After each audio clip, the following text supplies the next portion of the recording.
Hi, mga kapatid ko sa pananampalataya. Binabati ko kayo ng inyong 50th year anniversary sa inyong ministry. Such a blessing to hear na nakalimang taon na kayo. Dalangin ko na patuloy kayong lumakad ng may matibay na pananampalataya sa Panginoon.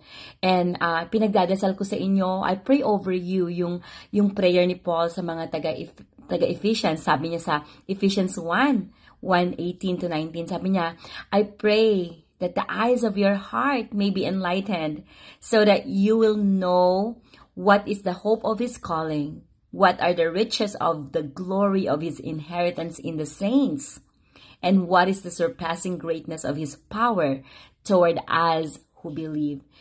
May you continue to seek yung will niya sa buhay ninyo at saka yung purpose niya kung bakit may ministry kayong ganyan. And I pray na yung kingdom niya will be advanced through your ministry. Patuloy kayong lumakad ng may matibay na pananampalataya at patuloy kayong hahawak sa pananampalataya na yan, and you continue to abide in His love, and that's when you will grow more spiritually.